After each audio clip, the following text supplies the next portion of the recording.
राजखान्थिया गोजोर नङा।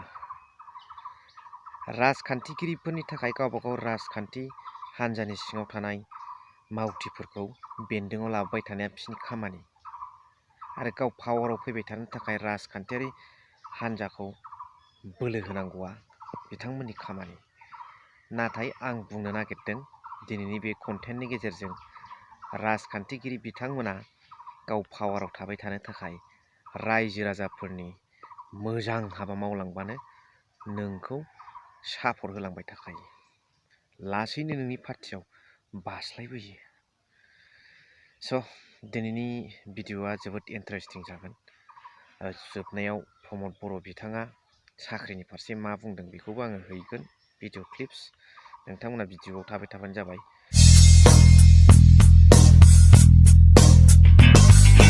हेल' everyone, once again welcome back to the channel. दिनैनि गोदान भिडिअ नोंथां बयखौबो गोसो गोथारै बरायदों, लोगोसे आसा खालामो इसोरनि अननायाव नोंथां बयबो मोजां दं। प्रमद बर' सारा बिटिआरआव लाइमोनफोरनो बेसेबां साख्रि होनो नागिरदों बेखौ जोबनाय फारसे सावरायहैगोन आरो भिडिअ क्लिप्स होगोन। बिनि सिगां जे राजखान्थिया जे मोनसे स्थायि नङा, बेनिखायनो नोंनि बे टेनुर, नोंनि समावहाय नोङो रायजोनि मोजां हाबा मावलांनांगौ। बे मावलांनाय हाबायासो अराय गोजोर जानानै थायो। बिनिफ्राय रायजो राजानि आशीर्बादखौ लानांगौ, अब्लानो नोंखौ खुनु हमथानो हाया। मोनसे खोथाखौ साननो गोनां बाथ्रा, दुलाराय बर' फरायसा आफादा जेब्ला बड'लेण्ड आन्दलनखौ थार्ड फेजनि थाखाय सोमावसारफिनदोंमोन, बेवहाय रायजो राजाफ्रा मदद होदों। बिथांमोननि दैदेननायाव बे समाव हाग्रामा महिलारि बिथाङा BPFनिफ्राय सरकार सालायगासिनो दंमोन BTCआव। अब्ला आन्दलन सोलिदोंमोन दुलाराय बर' फरायसा आफादनिफ्राय। नाथाय दिनै प्रमद बर'आ दुलाराय बर' फरायसा आफादनिफ्राय फैनानै UPPLआव जयेन जाखांनायनि उनावहाय, हाबखांनायनि उनावहाय, आफादगिरि जाखांनायनि उनावहाय, UG ब्रह्मखौ गाहायाव दोननानै गाव आफादगिरि जाखांनायनि उनावहाय बिथाङा बिटिआरनि CM जाबाय। दा अब्ला बियो दुलाराय बर' फरायसा आफादनिफ्राय फैनायखाय बिथांनि जे टेनुर, बे 5 बोसोर समावहाय दुलाराय बर' फरायसा आफादा एबा प्रमद बर' साराहाय नेक्स्टआव आरो खुंबावनानै थायोब्ला आरो खुंलांबाय थायोब्ला दुलाराय बर' फरायसा आफादा सोमावसारथारनाय नङा नामा? एबसुनिफ्राय फैनायखाय बिथांनि हेंथायै जेबो स्टेप लानाय नङा नामा दुलाराय बर' फरायसा आफादा? जे बिथांनि सम थासान्दियाव जेसेबांखि सम प्रमद बर'आ BTC बा बिटिआरखौ सालाया मानो, बे समसिमाव दुलाराय बर' फरायसा आफादनिफ्राय खुनु आन्दलन होननाय बुस्थु नुनाय नङा नामा बड'लेण्डनि थाखाय? थारैनो साननो गोनां बाथ्रा। बेनिफ्राय गोसो होनांगौसिनथार खोथाया जाहैबाय जे हाग्रामा महिलारि बिथाङा नेक्स्टआव जुदि सरकार सालायोब्ला मा आन्दलना रिस्टार्ट जाफिनगोन नामा 4 फेजनि थाखाय? If Hagrama Mohilary will become chief of BTC, then under the leadership of एबसु, Bodoland movement will be start once again। ना मारै? बेनो जोंनि थाखाय जोबोद साननो गोनां बाथ्रा। दुलाराय बर' फरायसा आफादा हाग्रामा महिलारिया नेक्स्टआव देरहानानै जुदि सरकार सालायोब्ला BTCआव आन्दलनखौ 4 फेजनि थाखाय एबसुआ मा खालामफिनगोन नामा? बा रायजो राजाफ्रा बिथांमोननि सायाव मा सानगोन बेखौ साननानै नाय। एबसुआ निउट्रेल आफाद हिसाबै बर'नि थैनाय थांनाया सोनारो, हारिनि सिनस्रि आफाद हिसाबै बिथांमोना माखासे खामानिफोरखौ सिरियै थानो नाङा, मावगासिनो दं, मावनांगौबो। बबेबा पेरालाल खारनायफोरखौ बन्द' खालामनानै बिथांमोना बर' हारिनि मोनसे नेतृत्वआव खामानि मावलांनायखौ जों रायजो राजाफ्रा लुबैदों नैबे समाव, जारनाब्ला सारमोननि थाखायब्लाबो, बाथा सारमोननि थाखायब्लाबो। बेनिफ्राय साख्रि, लाइमोनफोरनो जेसेबां हायो एसेबां साख्रिनि रिक्रुइटमेन्टखौ होयोब्ला, इन्टारभिउ फाथिनानै मोजाङै मोजां बयबो मोनोबाथ' मोजां खोथा। प्रमद बर' सारनिसिम रोजा रोजा साबायखर होनो हायोबा। खिन्थु नै 4 बोसोर दासिमबो मानो CSP नि गेजेरजों साख्रिखौ मानो डिक्लेयार खालामना होनो हायाखै?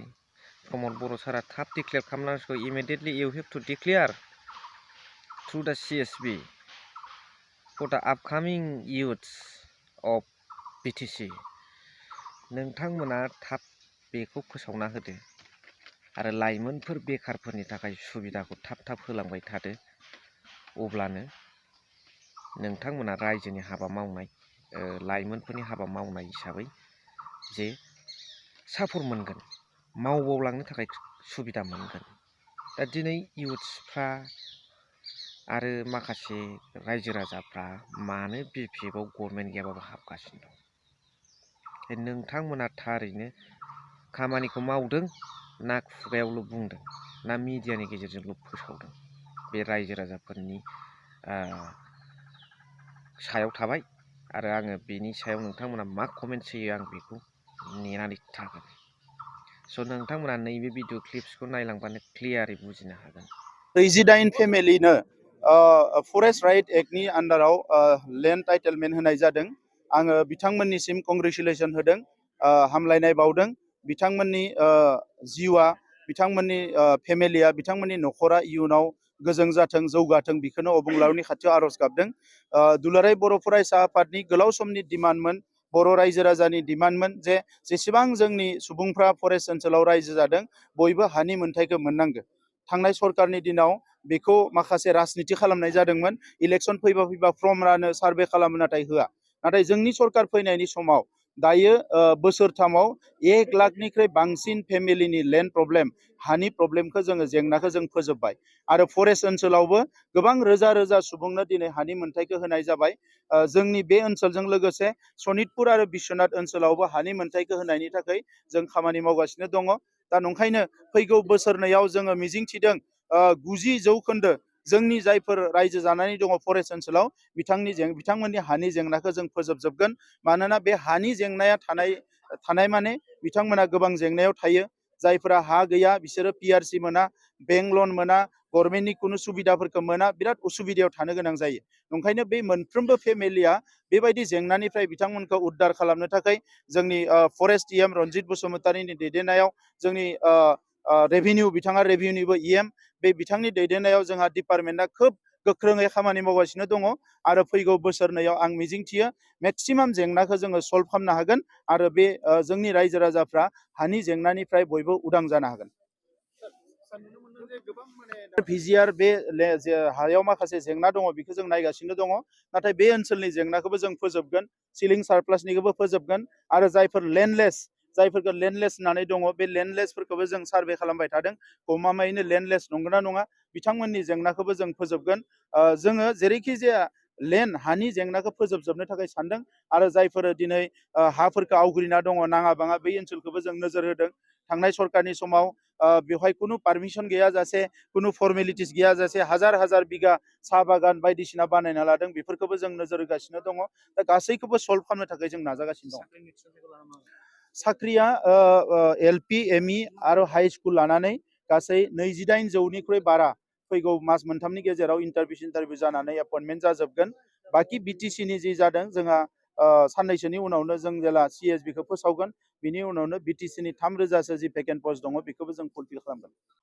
स' दिनैनि भिडिअखौ एसेखिनियावनो फोजोबबाय। थेंक इउ भेरि माच फर वाचिं। लाभ इउ।